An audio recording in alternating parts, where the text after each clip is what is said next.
অক্টোবৰ মাহত জন্ম হোৱা জাতকসকললৈ জন্মদিনৰ আগতীয়াকৈ শুভেচ্ছা থাকিলে। Happy birthday. আপোনালোকৰ জীৱনত আপোনালোকে সদায় ডিচিপ্লিন মেইনটেইন কৰি চলে আৰু সেই ডিচিপ্লিনটো প্ৰতিটো কামতে হয়।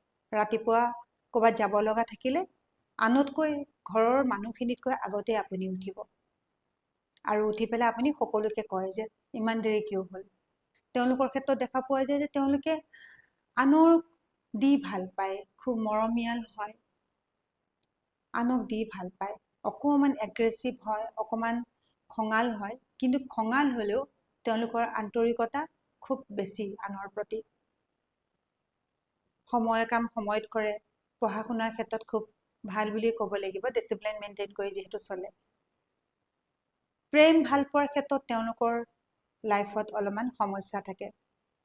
লাভ লাইফ ইমান হেপী নহয় তেওঁলোকৰ। লাভ লাইফ বুলি কওঁতে ৰিলেশ্যনশ্বিপৰ ক্ষেত্ৰত হেপী নহয়। ভগৱানৰ প্ৰতি যথেষ্ট অগাধ ভক্তি আছে কিন্তু দেখাব নোৱাৰে।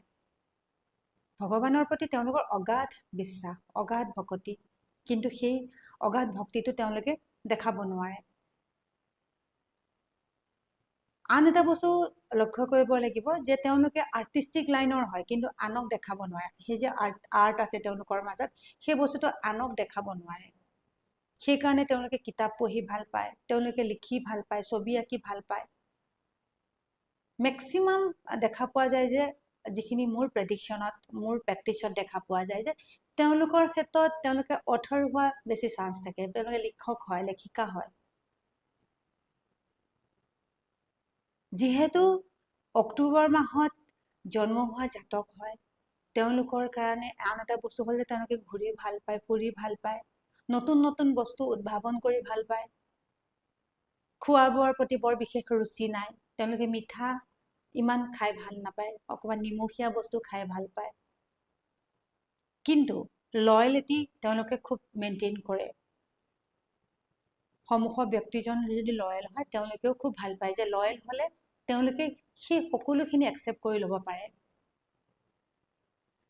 অক্টোবৰত জন্ম হোৱা জাতকসকলে যিহেতু কিছুমান বস্তু নিগেটিভো আছে, ৰিলেশ্যনশ্বিপৰে হওক অথবা অন্য ক্ষেত্ৰতে হওক কিছুমান নিগেটিভিটি আছে, এটা কাম কৰিবচোন।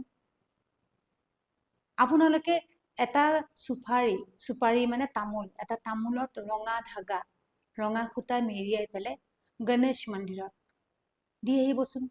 দেখিব লাহে লাহে যি নিগেটিভিটি আছে আপোনাৰ লাইফত সেইখিনি দূৰ হ'ব আৰু জন্মদিনৰ অশেষ শুভেচ্ছা থাকিল।